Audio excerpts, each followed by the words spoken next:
हलवाई की तू लगती जलेबी। रामू हलवाई की तू लगती जलेबी। कितना है रस चेक करने दे बेबी, कितना है रस चेक करने दे बेबी। रामू हलवाई की तू लगती जलेबी। रामू हलवाई की तू लगती जलेबी।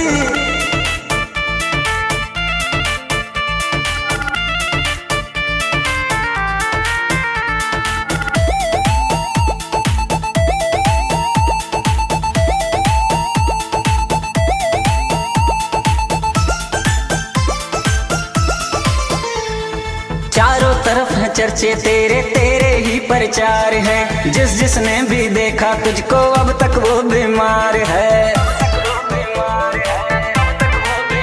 हाँ, चारों तरफ है चर्चे तेरे, तेरे ही प्रचार है। जिस जिसने भी देखा तुझको अब तक वो बीमार है। इतना बता दे जान क्या रेट लेगी, इतना बता दे जान क्या रेट लेगी।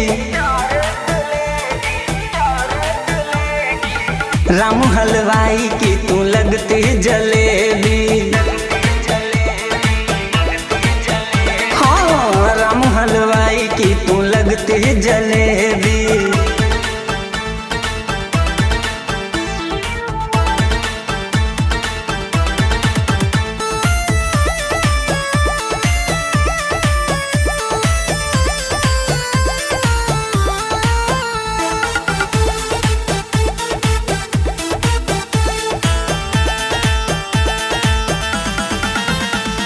गरम जवानी जी ललचाए, टाइट फिगर कमाल का।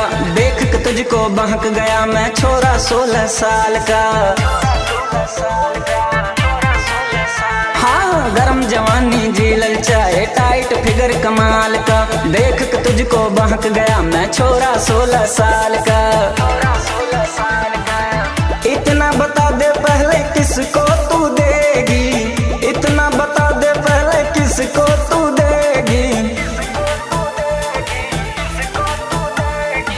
रामू हलवाई की तू लगती जलेबी।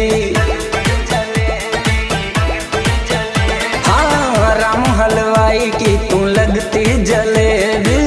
कितना है रस चेक करने दे बेबी, कितना है रस चेक करने दे बेबी। रामू हलवाई की तू लगती जलेबी। रामू हलवाई